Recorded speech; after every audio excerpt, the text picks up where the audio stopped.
which are very important. You can see here in this kind of stone statue, if there are no vessels, there's no life. And we're gonna talk about the Woundosome. So the Woundosome, as Alessandro already said, is this paper, this idea, which had since many years, nothing extremely revolutionary, but I mean, I try to put together so many things that I learned in my practice and I learned from other specialists. And this paper came out in 2024, 2 years ago, and it took like more than 180 authors to be done, and actually it was an incredible exercise of agreement between many different specialists from all over the world, really from India to Australia to US to Europe to even to North Africa. Everyone like contributed, and actually this was a very good glue between many people, and actually we found ourselves to think more or less all the same. And in this way, the message comes out very loud. It doesn't come out from me or from other three or four. It comes from 180 experts all over the world. And if you look on Journal of Endovascular Therapy, this is where we publish our editorial. It's the most read in the last 6 months. And you can see if still you go there, in the last 6 months for 2 years, it's always been the same paper on top. So that really makes me super happy because people read. And if people read, it means they consider the below the ankle.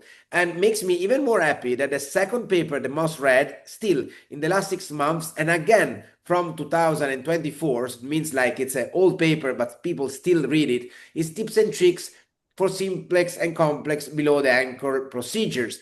And actually, this tells me that the below the ankle segment is really at the center of the new, let's say, vascular interest, and makes me very happy because I mean, it's been forgotten for many years. Okay, but you're asking me, but when we talk about Woundosome, what are we talking about? And I want to make it clear for you in 4 different chapters.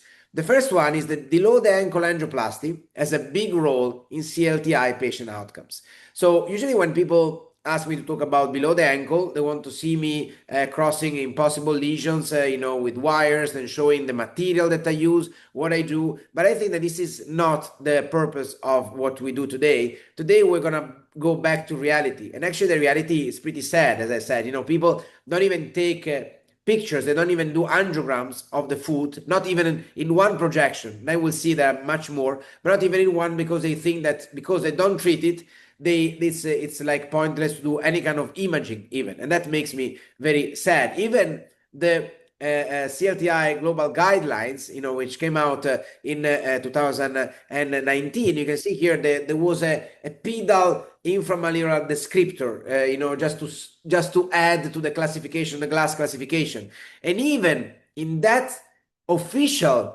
classification, you see that P0 says the target artery crosses ankle into the foot with intact pedal arch, and there's no really an intact pedal arch in this picture, which was chosen for the example of the intact pedal arch. And if you look at instead at the P1, where it says the target artery cross ankle into the foot, but there's absent or severely diseased pedal arch, the pedal arch is almost more or less the same, if it's not even better, than the one which was pictured in picture 0. P0.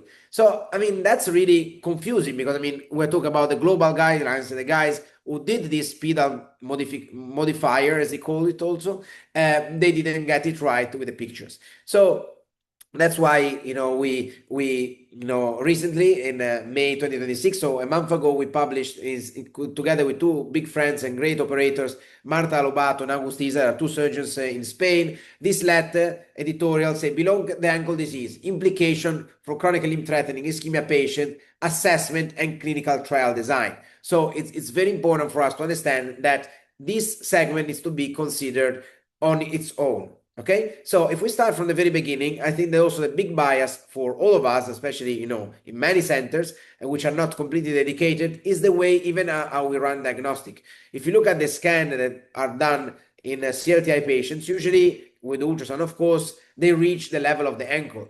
And when there's a flow like this, I've seen any kind of description. A description could be strong monophasic flow. Monophasic flow with a good wave and diastolic activation. I mean, there are many different ways to describe this flow. And no one thinks about what's behind that. So the food itself, the vessels in the food, are they good, are they not? Because at the end of the day, this is what we care about, the flow going down to the ulcer, the flow going down to the food. We actually don't know. And a flow like this, believe me, it's usually not enough to heal ulcers, especially if these ulcers are not really superficial and especially infected. There are ways to study these vessels, but these ways are described, but very few people do it. For example, if you want to read, the pedal acceleration time is a predictor of limb salvage, especially it is just the time between the diastole and the systole. So the shorter the time, of course, the faster the wave and the better the perfusion. So if you fall below 180 millisecond is good. If you fall, on the other side is not that good.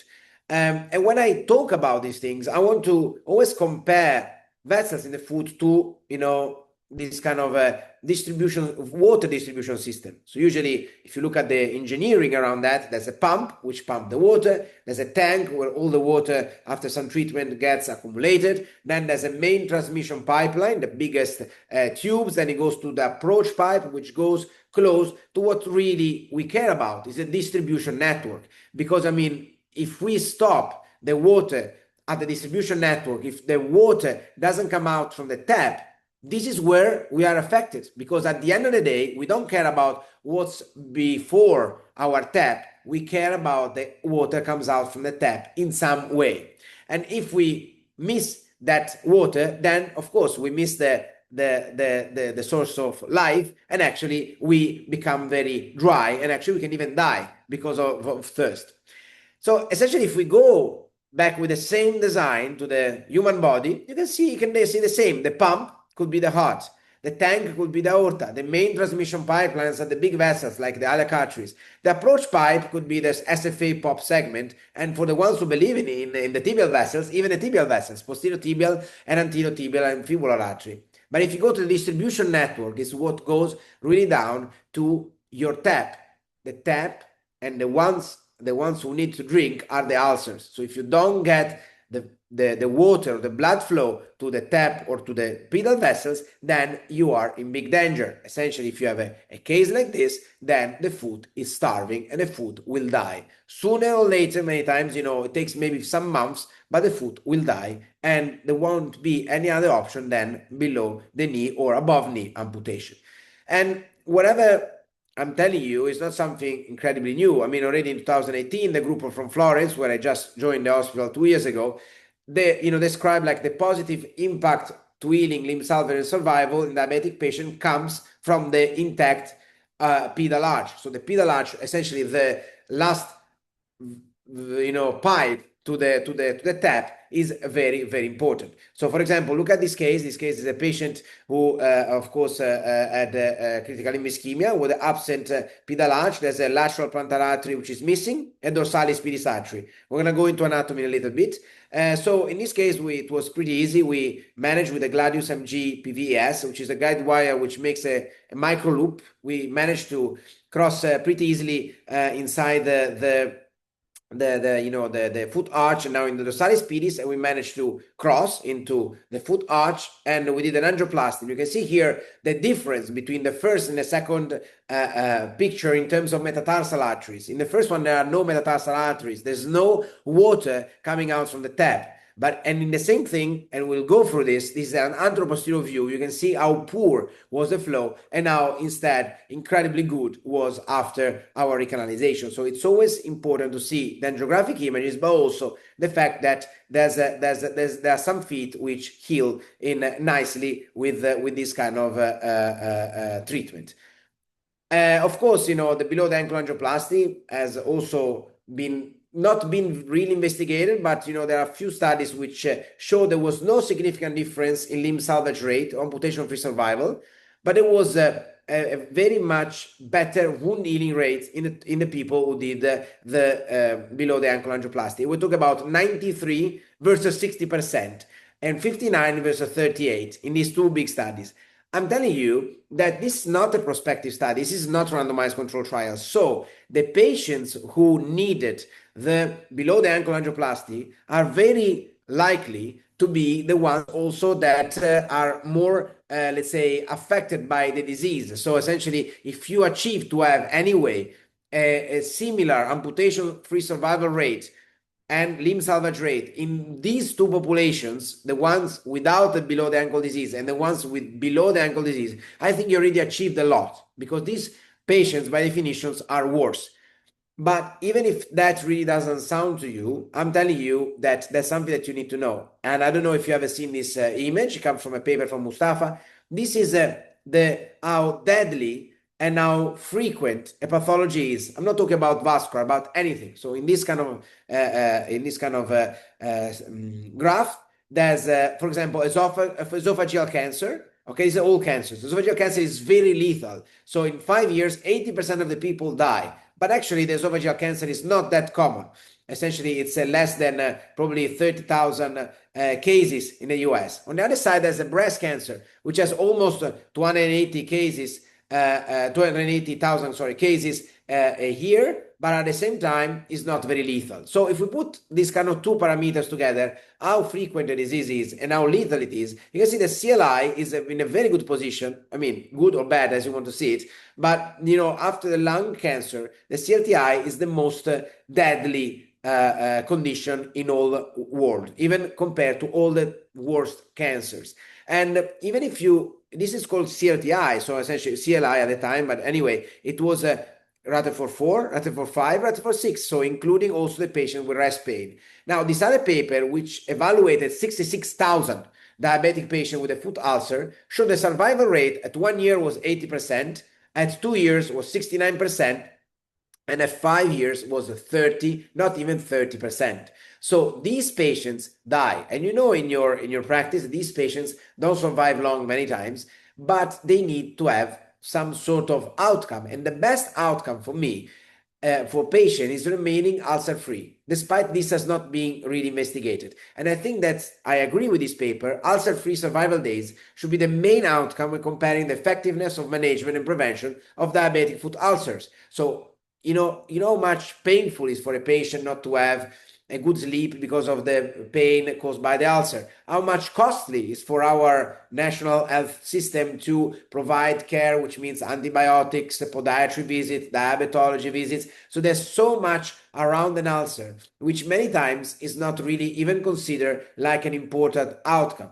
So yes, amputation or not, it's absolutely fine, but also the healing ulcer, or the ulcer which is healed, is very important, and I think the most important parameter for our patients. I want to show you one patient, for example. This is a patient with first necrosis, which was treated by me in 2019. You can see here the Wi-Fi classification was 232, stage 4, so high risk for amputation, but also high benefit from revascularization. This patient was put on table. There was this very evident stenosis of the proximal anterior tibial artery, which was treated by a colleague of mine with a 3 mm balloon. And you can see here the result was acceptable, not perfect, but not even that bad.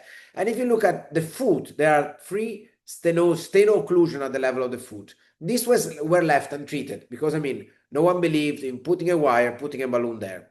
So after having, performed this angioplasty, everyone thought that this was the maximum that could have been done, and the patient got the first toe amputated. But you can see here there was no healing. There was no healing, and it was just like what Ferraresi called the salami effect. So the patient was amputated in order to try to save this foot. But this foot was almost about to go into the bin. And so I put the patient on my table, and I saw exactly this stenosis, exactly as before, after 1.5 months. You can see with IVUS that the vessel is not free, but is even more, is up to 3.5. So this is why we put a 3.5 stent at that level in order to get a good, let's say, scaffolding and vessel expansion. And I want to just mention, and that's something that already we mentioned before with many of you, that the level 1A evidence, means like different randomized control trials agree on that, supports the use of infrapopliteal drug-eluting stent for short to medium flank lesions. So if you have a lesion like this, angioplasty performs worse than stenting. And that's something that many people don't do anyway, despite there are different randomized control trials all proving the same thing. Anyway, leaving this apart, we're talking about below the ankle vessels. You can see here the three stenosis were crossed pretty easily. You can see here with a soft wire, you can cross pretty easily. There was a monomarker balloon to follow in order to have a better profile, in order to cross these lesions. There was a 2 mm balloon down there. There was 1.5 done at the level of the first metatarsal artery because I really wanted to try to give all the flow to the wound, as much flow as possible. You can see here the final angio. And then if you want to notice, there's a blush at the level of the amputation, which means that there's a flow down there. And you can see here the pre and post images after just below the ankle angioplasty, how different the vessels opacify just because of the superdistal recanalization. And of course, this could look like magic, but if you look at the foot, it's even better. Look at this. This is the foot when it was in a very bad condition with the bone exposed, and slowly, in a few months, the foot completely healed with no more, of course, wound and bone exposed. And if you look at even at the X-ray, for the ones who understand a little bit the X-rays, you can see here that the bone is all translucent because of the osteomyelitis. You can see here instead the bone is completely healed because the infection was won and the bone could finally repair and became very osteosclerotic. And people will say, okay, you have done all these things. How long does it last? And this is the typical question that people ask me. And I said, at least for this, it's been enough time because 2 years later, the gentleman come back and he has a fifth toe necrosis. So you can see here that what he did, he bumped his little toe into a side table, and this caused for him the necrosis and of course the hematoma of the fifth toe. Eventually, we checked straight away that after 2 years there was no sign of a recurrent ulcer at the level of the first toe, and even when we did the angio, because there was a short SFA stenosis, which of course it was new to us, then you can see here that in 2019 and 2021 that the vessels which we treated were completely patent, and actually the two angiograms were very much overlapping. So whatever you do at that level can last, enough at least, And you can see here after the SFA stenosis treatment, he also got the fifth toe amputated, and you can see here how the healing was complete and again very, very durable. So just to show you that the little details in the below the ankle segment can make a huge difference. The second big chapter is that wound direct revascularization makes a difference in CLTI patients. You can see here the healing of diabetic and ischemic foot wounds with or without wound target revascularization was already described in 2019. There were not so many patients, but you can see here the difference with wound target revascularization, the Kaplan-Meier with limb salvage and on the black line, versus the topographic revascularization via available collaterals or indirect revascularization. You can see here the limb salvage rate is very different between the two different approaches. And I'm giving you one of my cases, again, a patient who stayed for 1 year with this ulcer because the patient had this, he was affected by gout also. And everyone thought, okay, no, this is gout. And especially he had this scan, and we're going to go back to what I told you before about the scan done not properly. He says the tibials are diseased, but the PTA, the posterior tibial artery, and the peroneal are biphasic to distal end, and the ATA post-occlusion is strongly monophasic. So that means that, it should be a good flow. But I insisted that someone with such a good flow would not have an ulcer which is on the same level for 1 year. Super, super painful. And you can see here, this is the angiogram. In the angiogram, you can really see how the foot is not in a good perfusion. You can look at here of the dorsalis pedis is actually going nowhere. It stops there. I don't mind how good the flow is, but it doesn't reach the foot arch. There's of course a little bit of a occlusion of the posterior tibial, but the main occlusion at the level of the ankle. So in this way, even the peroneal can be biphasic, but it doesn't give any blood flow to the woundosome, to the place where the wound is. And you can see here after little recanalization, which even took longer than what I thought, extravasate a little bit, but then, we crossed very easily there and also down into the foot in this last bit of occlusion. You can see it's not really difficult. It's not, just take a soft wire and you drill through the occlusion. We treated everything with a 3 mm balloon. And I want to encourage you to know the vessels are bigger than what you think. 3 millimeter down into the lateral plantar is usually for a male absolutely fine. And you can see here the final angiogram with the patency of the whole vessel and the vessel going down to the foot, because I mean, this is something that we're going to see also later. This is the anteroposterior view of the foot. You can see here that the lateral plantar artery, lateral plantar, which comes from the medial malleolus, exactly where you palpate the PT pulse, comes down towards the fifth toe and then gives direct branches to that zone where the wound is. And guess what? Look at this. Was before, as you remember, completely healed in few weeks. Gout or not gout, the ischemia was a big part of it, but everyone didn't consider that part of the picture, and the patient was left untreated for 1 year with great pain.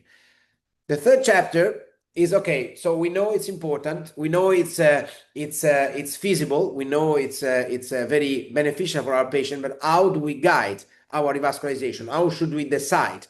And actually, if you look at the Woundosome concept, essentially it's very outdated. It's very schematic, and in patients with let's say very diseased vessels, it's very difficult to replicate.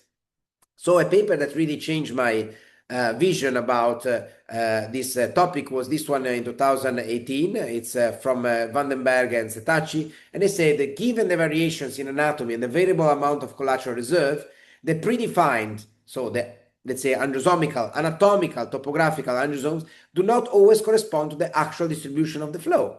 And this underscored the need for proper pre and perioperative angiographic assessment in order to reliably confirm which artery should be considered as the feeding artery of the wound bed. So it's important that we tailor our treatment patient by patient. And how do you do that? You do that through a nice way to do the imaging. And if you download this paper from Manzi from 2011 in radiographics, this will tell you everything you need to know. Because I mean, many times what we see could be an artifact. You can see here the guy performing super well, but if you look at the bigger picture, it was not even close to ace all these shots. And actually, whatever looks very clear on a lateral view, then maybe it's completely demystified from the anteroposterior view. So it's important to have these two projections in order to understand really what's going on. So it's important to know the anatomy of the foot. I mean, it's not rocket science, guys. There are three vessels. One is the dorsalis pedis, and everyone knows about it. And it always comes from, let's say, from the center of the foot towards the first toe. And then there's the common plantar artery, or the posterior tibial, distal posterior tibial, which goes into the lateral plantar artery, which is the one that you see very well on the bottom of the foot, usually in the lateral view. But in real life goes from medial to lateral. Remember again, where you pulsate, where you take the pulse of the posterior tibial artery, then it goes down towards the fifth toe, and this is the medial plantar artery, which is a branch of the common plantar or the posterior tibial, and it goes down to the first toe. Very important if you have an ulcer at that level.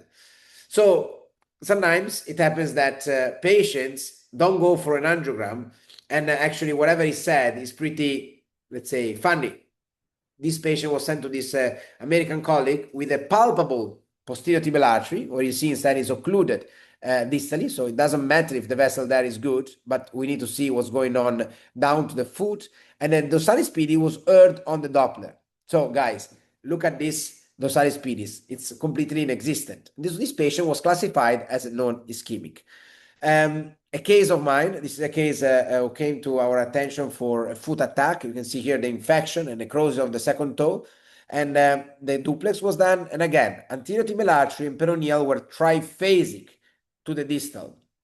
The posterior tibial artery has a closer to 50% stenosis, but patent to the distal end with strong pulsatile signals. So everyone thought in this 52-year-old guy that everything was perfect. There was an excellent perfusion of the foot. So the second toe was removed, and the abscess and all the phlegm was drained. And you can see here after a few days, and you can see here that despite, what's called tender loving care, the wound didn't give any sign of granulation. So on a Sunday, because I had an argument and people didn't want me to do it, I put the patient on table during an on-call to see what was going on, because I was sure that there was something wrong with this patient. You can see here that there's the lateral and the anteroposterior view of the foot I don't know how many of you are able to read these images. I will help you with this.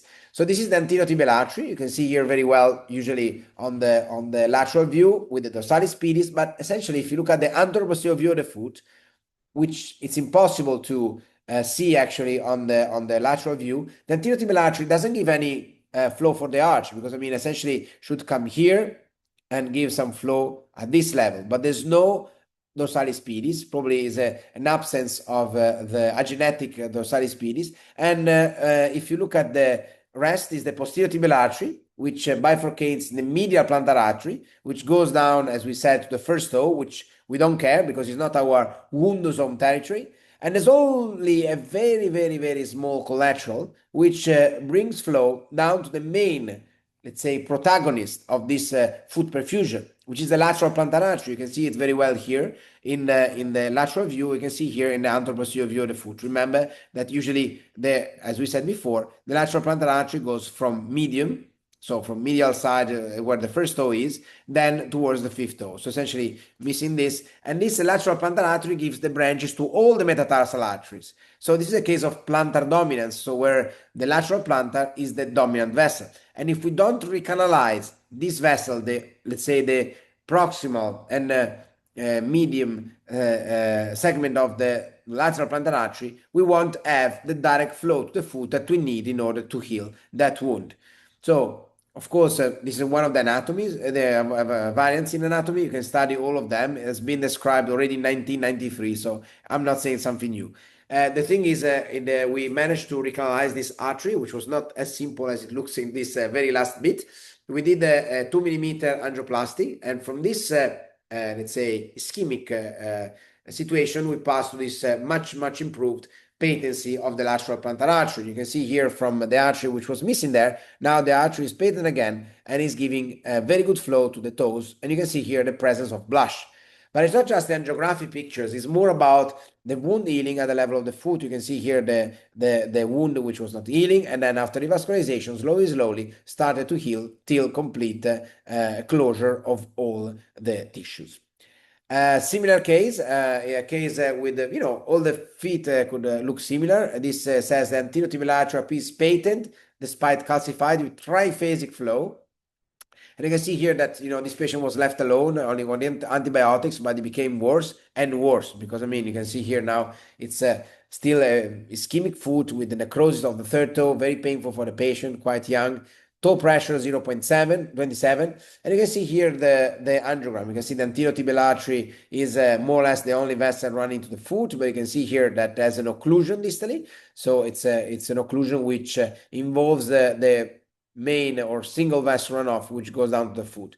Now, if I ask you which artery is that, many people will say, oh, it's the dorsalis pedi for sure. But actually, as I told you before, the lateral view and the anteroposterior view of the foot are giving us very good information when put together.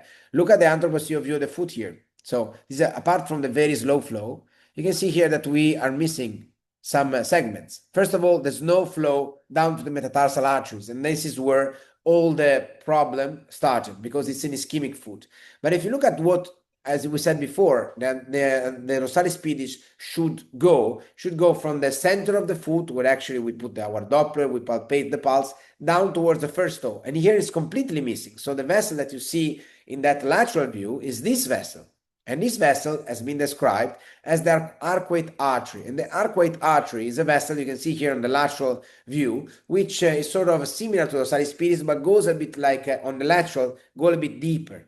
Where actually instead in the lateral view, in the anteroposterior view of the foot, you can see here that it goes towards the side of the foot, as here. See that's a very similar similarity. And he says that arises at the level of the tarsal metatarsal joint, and actually it's exactly where arises there.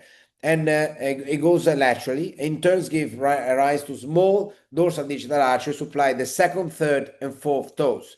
Okay, so this is exactly where these arteries go, because it's like a sort of reservoir of vessel. And actually, if you look at what this artery gives very small collaterals down to the foot arch, which is hypoplastic because there's no flow going down because everything is sustained by these small collections, and that's the foot arch. Of course, if we add something more, we should have add also the lateral plantar artery, which should be that artery which goes again from medial and where the first toe is towards the fifth toe. So essentially, we are missing not only the dorsalis pedis, but of course also the lateral plantar artery with no direct flow down the foot. So we put a catheter inside this vessel. You can see here there was what looked occluded actually was not. You can see here there's a lumen. When I inject from my Armada XT, you can see a lumen of contrast, and this lumen of contrast was very easy to follow. You can see here that the guide wire went super easily. Again, it doesn't go into the dorsalis pedis, it goes down into that, what they call arcuate artery. After the angioplasty, we checked it where we were. We, sort of sleeping vessels, because when we angioplasted the proximal part, the one which was occluded, we start seeing this. And this is actually the dorsalis pedis. So if you go on the anteroposterior view of the foot for the first time, this sleeping vessel is becoming alive again, because you can see here this vessel is present and it's opening. Okay. And by the time, because we did that in a very, probably 10 minutes, we said, okay, let's try to perform also a recanalization of posterior tibial artery, but actually this proved to be quite difficult, so we didn't proceed. And actually this is the result after 10 minutes of attempts trying to recanalize the posterior tibial artery. You can see here that there's a new vessel there, which is the dorsalis pedis arteries, and this dorsalis pedis was not even touched. It's just the flow from the top, which reopens, which feeds vessels which were occluded because of the low pressure. You can see here again, that's the dorsalis pedis, and now it's feeding without even touching it. It's feeding the foot arch directly. And you can see here now, if you remember before, the presence of vessels below the ankle, below the foot arch. So these vessels were not dead, were just sleeping. This was the duplex, and then you can see here how significant was the flow. You can see here how it was managed clinically with the necrosis of the first or the third toe, which was then removed, and the patient stayed completely out of problems because there was a good perfusion of the foot. Now, there's another case I want to show you. It's a case of a patient with a Charcot foot. You can see here there was a blister. The blister became infected, and this was the huge debridement she had to go through because of the infection. Essentially, we did the angio because, it didn't look particularly brilliant from the angiographic point of view. And you can see here that I performed the angio, and the vessels proximally are just beautiful. If you go down, there's an anterior tibial artery, there's a peroneal giving branches to the lateral plantar artery, so to the foot. But now there's something that I don't know if you notice in this anteroposterior view of the foot, which I took because, hey, let's do all the projections. If there's something here, see the interruption of the dorsalis pedis. Actually, the dorsalis pedis is really the main vessel going down to the forefoot. So that made me a little bit suspicious. So you can see here this stenosis then was even present on the lateral view of the foot. So what is that? And why now there's no more flow? And especially because in this scenario, I just did angios. Can someone of you try to guess what this is? Please try to come up with a solution. Why, without treating a vessel, only do an angiogram? What do you think is the cause of this? Anyone who have a go? Clot? No, no clot. That's a wise one, but I really stayed like 2 minutes. I'll give you a little bit of help.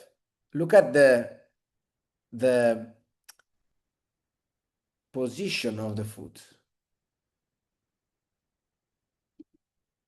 Dissection, no dissection, because I didn't put any balloon. I didn't do anything. I didn't even put a wire. I just punctured, I put a sheath, and I've done an angio. Look at the position of the foot. No artifacts. Tell you, look at the position of the foot. Random. Angulation of the foot. Okay, what do you mean with angulation of the foot? Flexion, dorsiflexion. Correct. The patient, on her own, without me asking, she did a dorsiflexion. You can see here the position of the foot here is much more relaxed, and here instead the foot is like pulled. So this patient had, let's say, a sort of valve that was in this kind of position is like this the compression of the artery from extrinsic figures that is described, like Bluetooth syndrome, let's say intermittent full claudication. And so it's called dorsalis pedis impingement. And there's nothing really you can do apart from trying to, of course, do a cut down and try to free this artery. But in the meantime, what I did, okay, I said, okay, fine.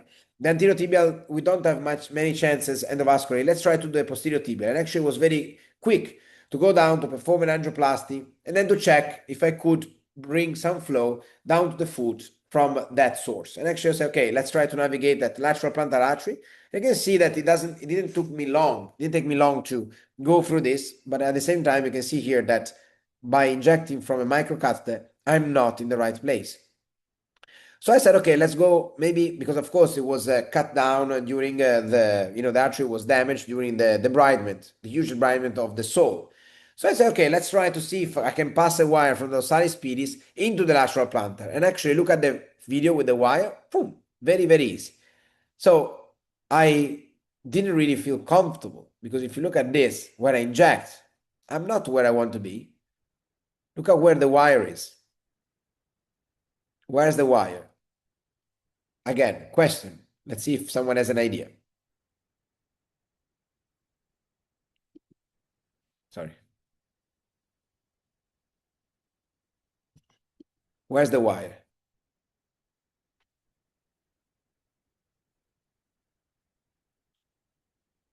Is it still a branch of the dorsal of the posterior tibial artery?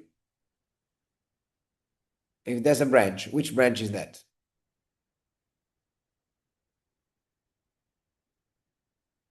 I hope you could give me an answer because we talked about the anatomy of the foot like a few minutes ago, but this is the medial plantar artery. So this is the artery which gives flow to usually the first toe. So it's very unusual presentation. And if you look at this, what happens in humans, there's also some vessels which we actually don't know that well. And one is the connection between the medial plantar artery and the dorsalis pedis. If you look at this paper, describe it very well. You see this vessel which comes from the medial plantar artery down into the foot arch. You see, very small, very there. I didn't know it too. I mean, it took me by surprise. But essentially, even in 1971, this was described, and it says like the deep branch of the medial plantar artery was present in 23 over 40 patients, which were amputated and studied by these anatomists. So, and actually another paper presents 57% of presence of this vessel. Essentially, it's called the lateral branch of the deep branch of the medial plantar artery. So the medial plantar artery goes down the foot. This is lateral because it goes towards the foot arch. And you can see here, this is exactly where it runs. And this is exactly what we catheterized. And we were through the foot arch into this little branch. So even in this page, as I showed you the picture from Marco Manzi, no one really cared about it. But if you look carefully, you can see this artery there. No one knows about it, but the artery is there. It's the connection between the medial plantar artery and the foot arch. You can see it here. Okay. So with this kind of thing in mind, then we decided, okay, let's, first of all, take an anteroposterior view of the foot. So you see that's the foot arch. So the foot arch should have been like this. But instead, we have a wire which goes down into the dorsalis pedis and then up into the medial plantar. So we decided to perform a 1.5 millimeter balloon angioplasty in order to try to help. This was the low profile Armada XT. And actually, you can see here that I really cared about reaching the anastomosis, let's say, between the two circles. And there was flow, but it was not brilliant.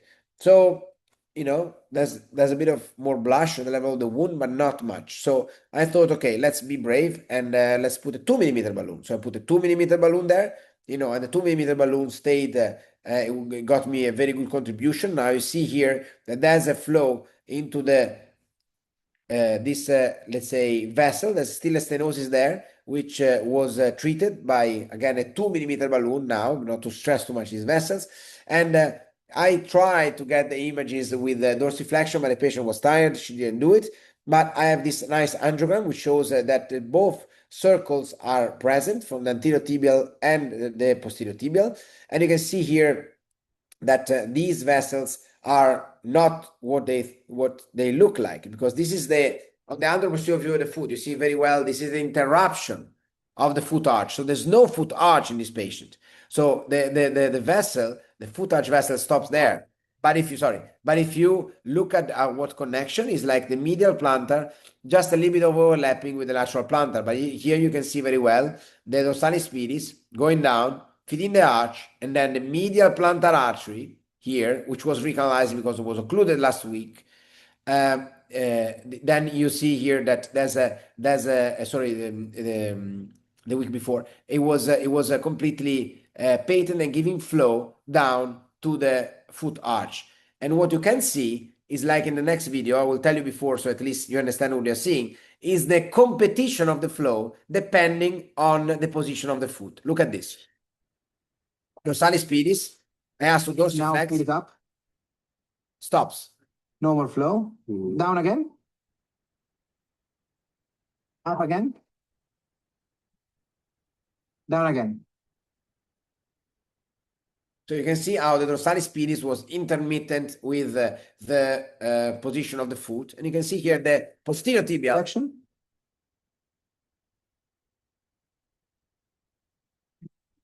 became stronger when the dorsalis pedis was occluded by the position. So essentially, in this case, opening the posterior tibial into that branch, which goes down to the arch, allowed us to provide continuous flow, no matter what the position of the foot, to that foot. And actually, again, it's not the angio, it's not the Doppler, it's the foot. Look at this foot, how devastated this is, how it started granulating and how completely healed in a few months. So that's very important to understand what you're doing and if what you're doing is helpful.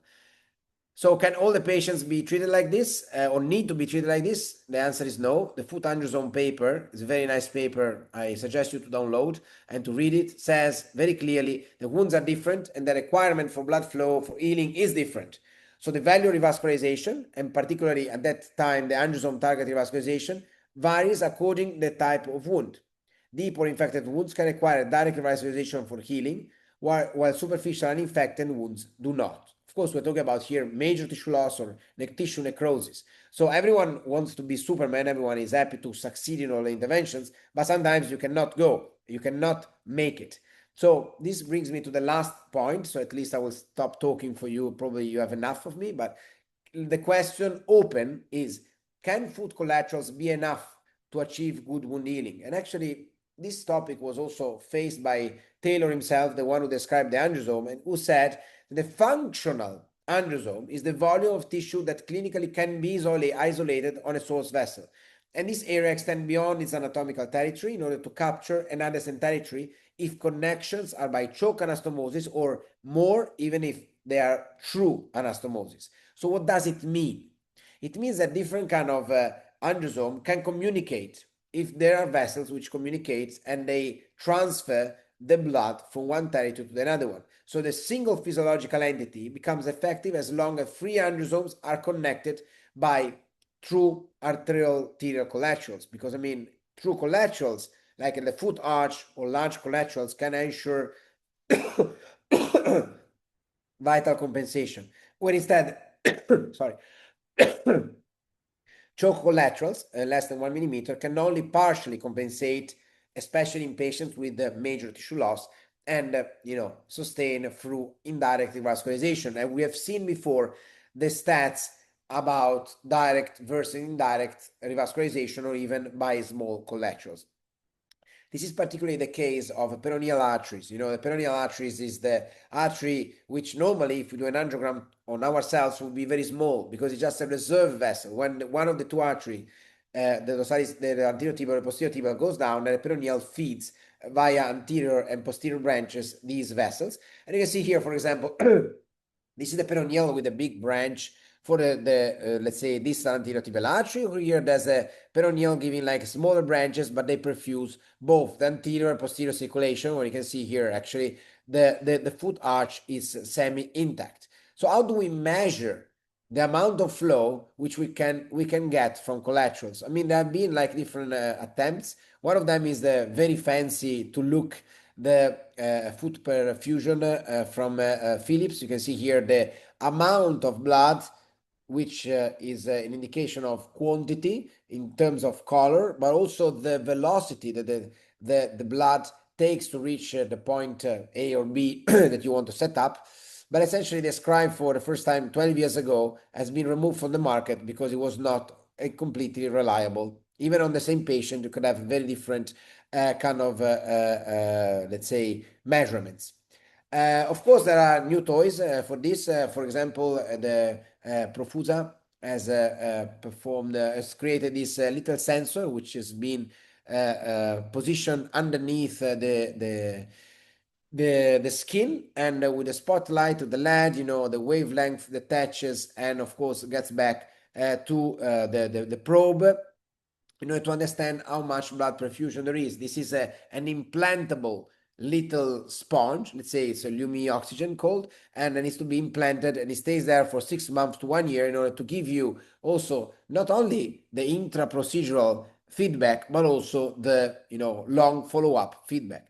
Same thing, we're going to try to the first in vivo very soon here in Florence, this system which is called Pedra, which has stickers, and the stickers as electrodes. Of course, again, it measures the perfusion at the level of the foot, and especially pretty deep, up to 8 mm deep, which really gives you a better idea compared to what the skin tells you. You can see here that the different sensors were put at the level of different, let's say,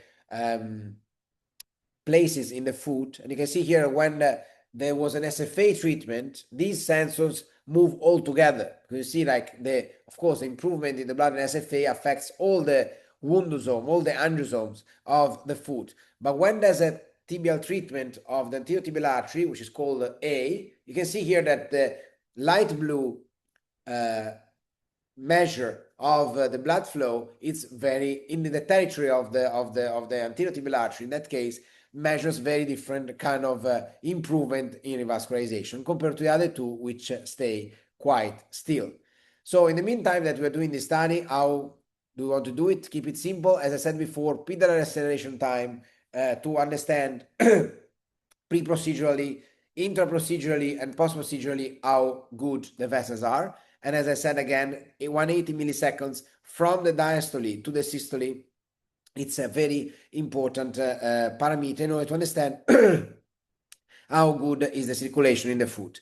And this PAT has been demonstrated to be to run in parallel with the Wi-Fi classification in terms of predicting the final outcome of these patients, amputation or non-amputation, and even with the TCPO2. So essentially, if you perform a PAT, you put, you take all the information, so even two very different examinations.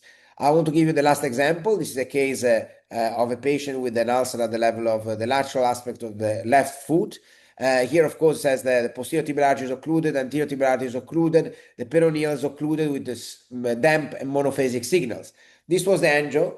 You see the popliteal and the TP trunk, but then after that, there's no direct vessel. The only thing you see here is the reperfusion of the peroneal, and the peroneal, if you look at the lateral view, is the only vessel going down to the foot with very poor distal circulation, very difficult patient potentially to recanalize because there was very, very little at that level. So what we did, we couldn't cross from antegrade. We went from a retrograde puncture of the peroneal, which is something that we described 3 years ago. Not that difficult to do. You just need to put the artery in between the two bones and to go straight with the needle. You see here, I'm puncturing. It's a live thing.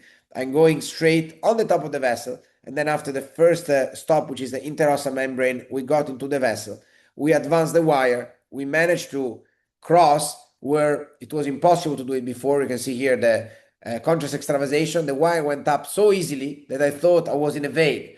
When I thought actually I was in the extra, let's say, a perivascular tissue. But you see here the wire flies up, really like it looks like in the vein, but I was instead of the artery. I snared the wire, performed the angioplasty. You can see here now the vessel is patent and direct flow down to the end of it. And you can see here that we can see now finally some flow into the foot. So what's better than doing also an anthroposterior view of the foot in order to identify the woundosome? Because I mean, we're talking about an ulcer on the lateral side of the left foot. You can see here, this is the woundosome. And if you measure the PAT, as again I say, from diastole to systole, and you can see here that at the level of the mid-peroneal was 125, so far below 180, which means good. But if you go down the wound, if you scan the last artery which brings flow to the woundosome, like I believe, you can see here that still is 176. So this gave me the opportunity to say, okay, let's wait and see, because I don't want to embark in a very difficult artery canalization when actually I could for now leave it as it is. It's not like a foot to be put in the bin. And this is the before, and actually this is the after, with complete healing, thanks only to the peroneal and to the fact that the PAT showed there was a good flow. You can see here from the peroneal occluded with simple signals dampened monophasic, we pass to the peroneal biphasic to the distal end. So that means that there's a much better flow. But the thing, again, which I care the most is not the angel, is not even the wound. What I care is the patient texting me and say the foot wound now is nowhere near so painful. So that means that we didn't just treat the tissue loss, we treated his quality of life, which actually ultimately is what we all fight for, to increase the quality of life of people. And my last question is this possible for everyone? I mean, I don't know how many people know this paper, which came out almost 10 years ago, How Time Flies, and actually is a great paper talking about bad and sad. The bad is a big arterial disease, the sad is a small arterial disease. You can see here, no small arterial disease. You know, all the vessels below the foot arch are patent and they are good size.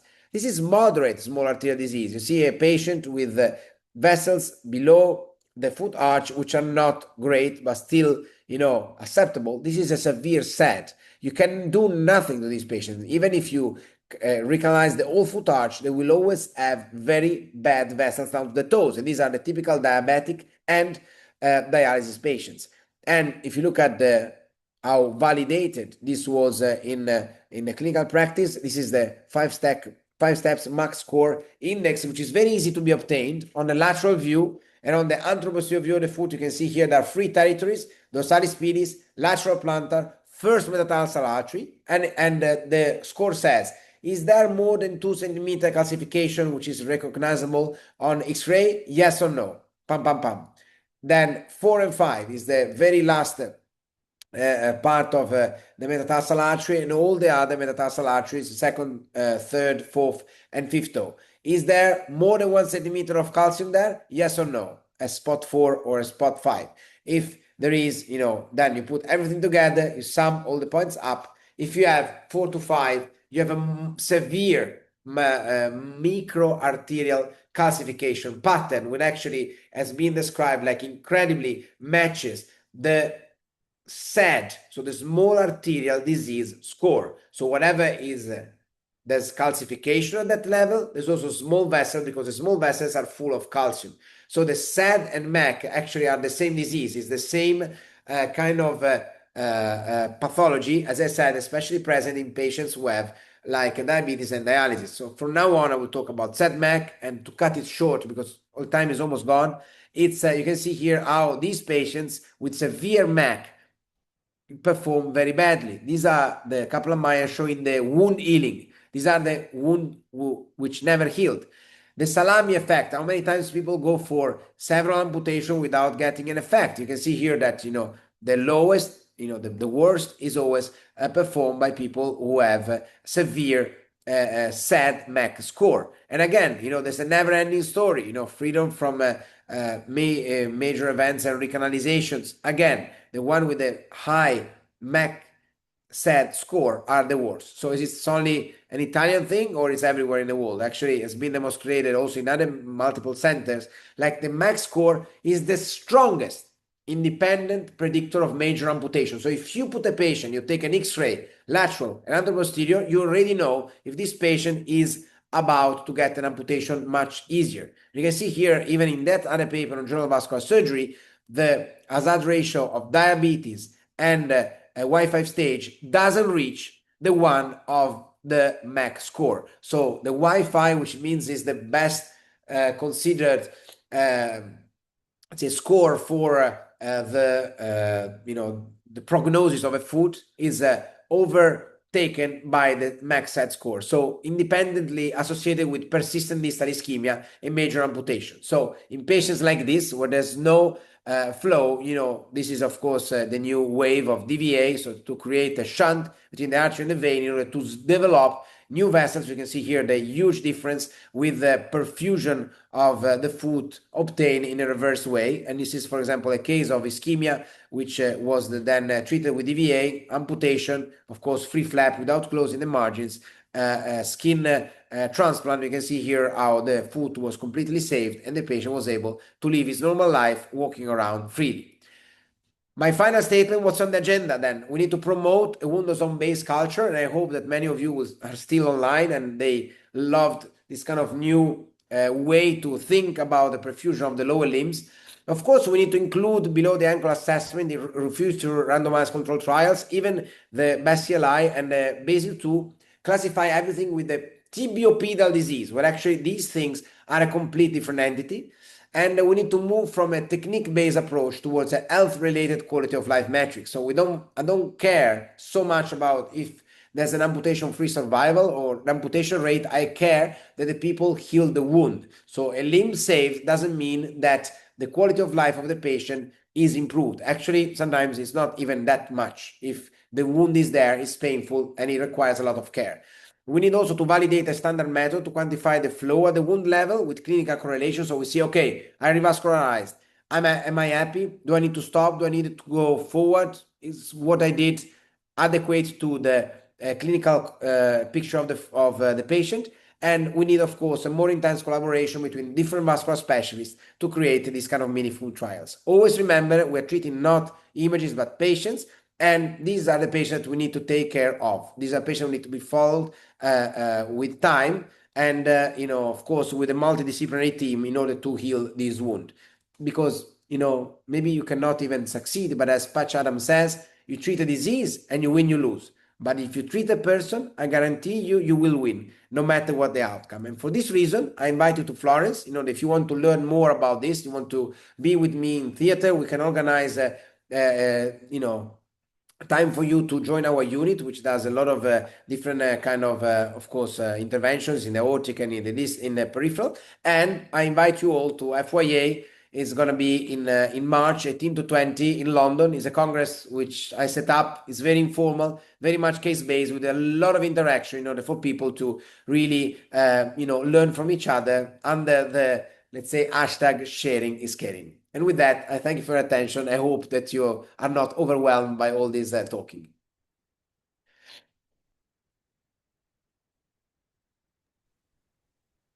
Thank you very much for the presentation, Lorenzo. It was amazing to see the real world about your job. And I would like to share the floor with the other guys asking questions. We have one question.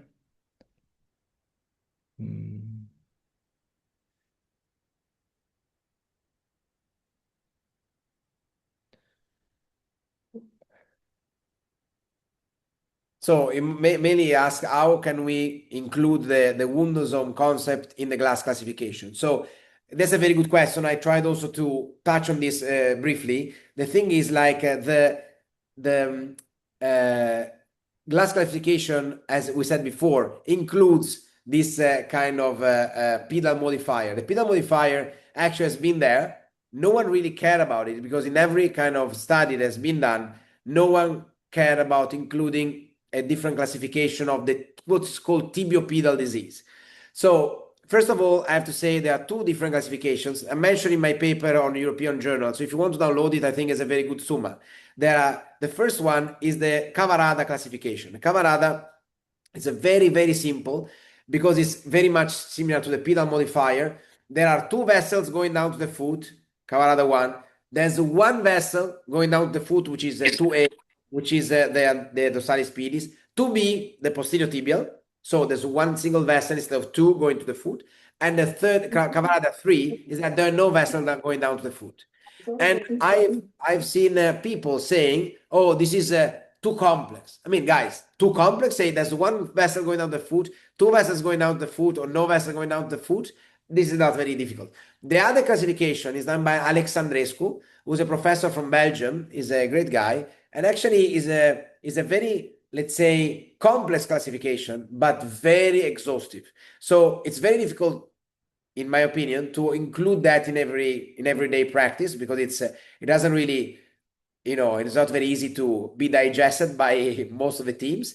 But I think it's a very nice, in order to, if you want to do a study, really assess the perfusion of the food, to use this classification. Of course, I said it before, in order to do that, you need to do an anteroposterior and a lateral view of the foot in order to get all the vessels right and to correlate the anatomy on two projections. The perfusion itself, we're going to start, doing the first in vivo with this Pedra, in order to understand and to correlate how much patient, so say, operator satisfaction correlates with wound healing. So, for example, I say, okay, I reached that level of perfusion, I think is amazing, but I want to correlate that with wound healing. So it's a start. So we need to understand, first of all, which are the tools. Of course, one of the tools is the imaging. That's absolutely crystal clear. But other tools can really help us mainly to understand what's the clinical value. The PAT, for example, is a great tool, but no one, we need to create culture. If we create culture, if we talk about the same things in terms of outcomes, then we can possibly create meaningful trials. But it's a start. So the letter I wrote to the European Journal is a start. I got the reviewers were criticizing this. Like sometimes it's funny. Like, no, why this problem? There's enough attention on below the ankle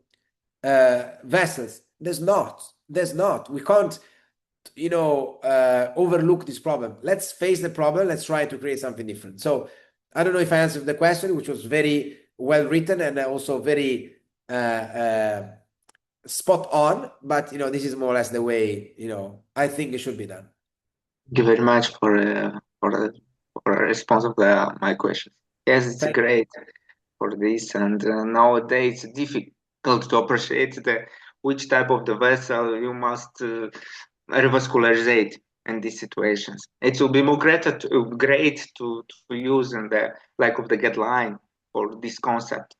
It will be Yeah, more. I mean, to me, if you go back home and what you do back home, back to work, and you just start doing two projections of the foot and trying to understand, for me, I'm already happy. It's already something, to understand which vessel is providing what. Because I always say, take the palm of a hand. If I do this, you understand very well which artery goes where. But if you do this, it's super difficult to understand, what's going on. So, and think about the same with the foot. If you take always this projection, you won't understand. But if you take this one, I'm not saying this is the only one, the two of them, but this will really tells you which vessel is providing which flow to that segment.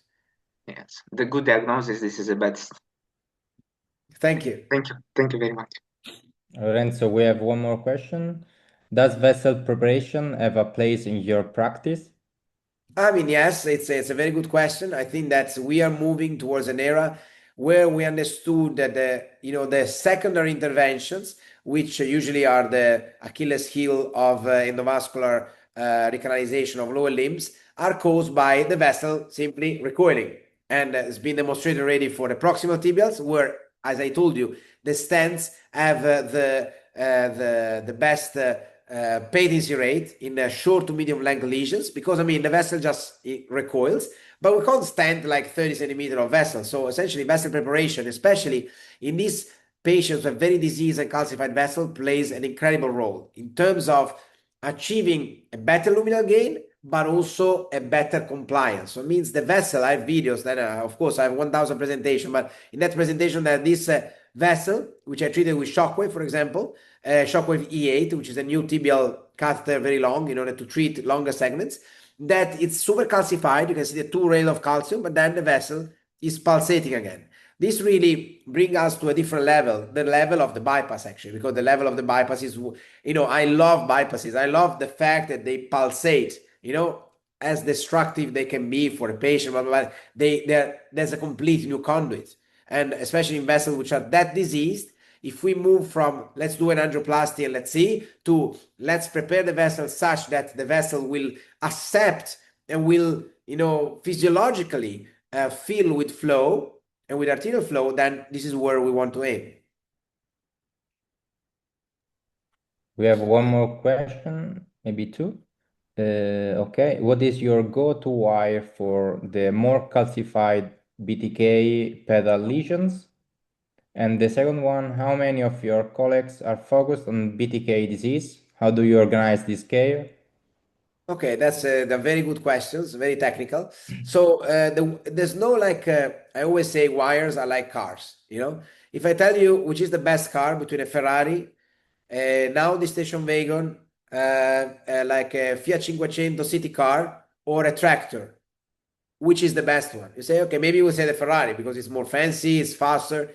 But if I say that I bring you with a Ferrari on mud, who do you think is going to perform better? Me with a Ferrari or you with a tractor? The tractor performs better, but if you go on a circuit, the Ferrari performs much better. So there's no the best wire, there's the best wire in the best case. I mean, if you have, for example, a vessel which is very small but patent, this is where you use a guide wire, for example, as the PT Graphics. The PT Graphics is a very soft, cheap guide wire which is able to be shaped. It's a stainless steel tip which can be modified very gently because it goes super quickly to be damaged. But you can use this wire to navigate small foot arches which are painted but calcified. And in order not to damage them, in order not to get stuck, in order not to dissect, in order not to create damage. But if you have to go for an occlusion in the BTK or BTA, you will never use this wire because this wire will destroy in no time. So I think that everyone needs to have a sort of at least 3 wires. One is the workhorse wire. Call it Advantage, call it Command, call it Gladius. These are the new, very resistant 19 tip guide wires. Durable, they can navigate well, they have a good support, to push and to bring balloons down. These are my workhorse wires. I think that everyone has his own preference. There are similar wires.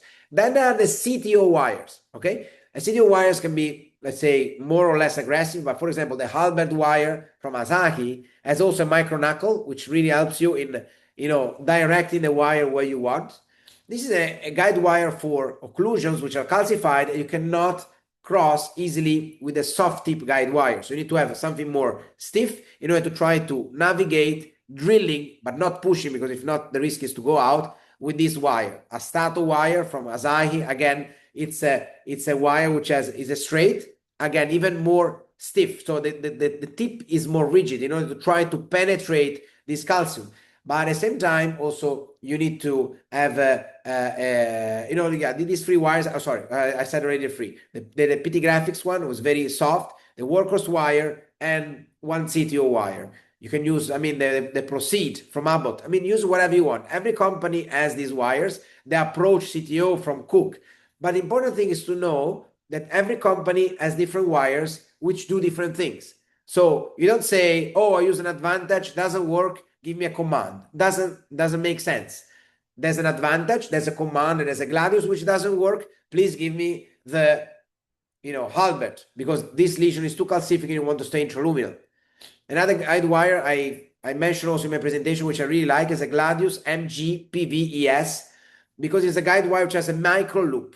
The one I did the foot arch with, like, I was lucky, it was very smooth. But this guide wire makes this micro tip, micro bending, and actually it's very good even to go subintimally if you want to push, but also if you want to go through occlusion intraluminally, because that little loop doesn't tend to go subintimal, and if you drill well, sometimes really follow the course of the artery is amazing, especially in vessels which are not so calcific. It's amazing not to go subintimal. So, and always use O14 dedicated material, okay? And especially if you advance an O14 guide wire, don't use a CXI 018 behind it, because the profile is not good. You need to use a micro balloon like the Armada XT from Abbott, which has a very low profile.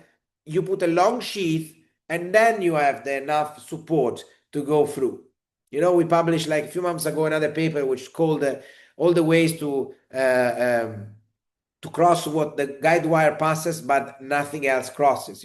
Use a long sheath, low profile balloon, try all, and then you advance and you escalate to more aggressive therapies. If you want, it's very easy to download it for free from Baza. So it's again a good guide to understand material, especially for people who don't use it much. And actually, remember, you asking the BTK, but also BTA is a big territory. In the future, below the ankle will be more and more considered as a complete different territory, like we call the ALIAC and the SFA. But we need culture. In my group, I do this thing. I have, of course, some followers in my department. We try to share everything we do. We try to learn from each other, and we try to grow together. This is exactly as you do. You get inspired usually, as I did in congresses, events. You connect and you try to visit, centers. You are young. You have the possibility with your university to do it. I strongly suggest you to do it. Go around, try to find the excellence of what you want to do, and try to reach out, because I mean, as a peripheral guys, we're much more approachable than the aortic guys, and we are much less formal. So if you want to reach us out, you can find all my contact details everywhere, on LinkedIn or not LinkedIn. And please, if you want to come to FYA, you will see so many people who think alike. They like to discuss. They like to discuss approaches. Not always like the good, the good and the bad. Sometimes the two things, can be equivalent. There could be different ways to skin a cat, as they say in England. So it's a pleasure for me to try to share my experience and to learn from all of you. Thanks. I wanted to ask you just few questions, or maybe if you can give us some tips, because I was asking you about the using low profile balloon to have more pushability, because yesterday we did a similar case, and I would like to ask you your tips about the looping the guides to navigate more big loop, small loop, or any suggestion or tips you can give us to improve our performance during the procedure. And also, I would like to thank you for the for highlighting the difference of the anterior posterior view and the lateral view, because it's so different, and probably not most of us knows the difference of each small arteries. Sometimes after a long performance, it's hard to say no, it's not so good that seems, because when you do the angiography, sometimes it's good, but probably it's not good enough to heal the wheelchair. So Yeah, I mean, first of all, yeah, that's I want to answer the second question. It's very important to do the right projection and to inject the contrast like it should be. Especially from a long sheath, it's so much better. But if you inject from the short sheath, you need to inject 10 mils of neat contrast. Okay, or you do CO2. I do loads of workshops on CO2. You do the popliteal block, but you need to inject 5 mils of contrast mixed with 5 mils of saline. You won't see the fruit. So either you don't do it or you do it properly. Okay, so that's the first thing. The second thing is like about the loop in the guide wire. I try always, especially in calcified vessel, not to loop, and especially the big loop is always bad. The big loop is too strong, is prone to perforate, and it doesn't really give you the possibility to re-enter easily, because you create a big pocket. It's valid everywhere. As a thing, iliac today I've done a long iliac occlusion with an O14 guide wire. I don't like the O35 because it goes with a loop, big loop. Either you re-enter and you're lucky, because I mean it's a matter of luckiness, or either you are stuck with a big flap. So if you want to use an outback, you cannot do, because I mean you open a big window. So always try to be as small as possible. I always try to follow my guide wire with this micro balloon like Armada XT, which is a very low profile.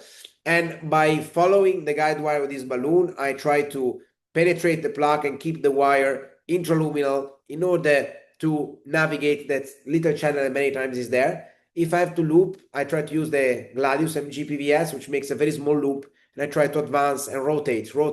The main thing is don't push, rotate. The rotation usually helps you in any kind of thing. And the support is super important, especially in calcified vessels. It comes from the sheath, it comes from the balloon or microcatheter, which comes very close to the guide wire. If you have 10 centimeters of space between the guide wire and the tip of your catheter or the support, whatever, then it becomes very difficult to maintain a good pushability and good control of your guide wire.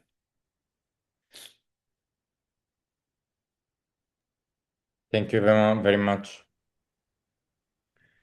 I don't know if there are any more questions. Probably not. Otherwise, I want to remember you about the next journal club. Let me share the screen. Okay. Okay.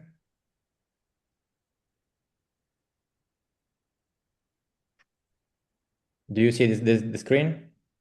Yes, we do. Okay. So this is the next appointment for the journal club on the 12th of August, and it will be two different papers. There will be two different papers and two different authors. So this is the main topic of the next appointment. So thank you very much, Lorenzo, for your time and for your experience. It's really nice to have you here, and I hope to have you again here in the Journal Club, maybe with the tibia stance or different topics that is really interesting topics. Thank you very much, and thank you very much for everyone for your time. Thank you very much. All the Thanks to best. you, guys. Thanks to All you. the best. Bye. Bye-bye. Bye. Bye. All the best. Grazie mille, Lorenzo. Bye bye, guys. Bye.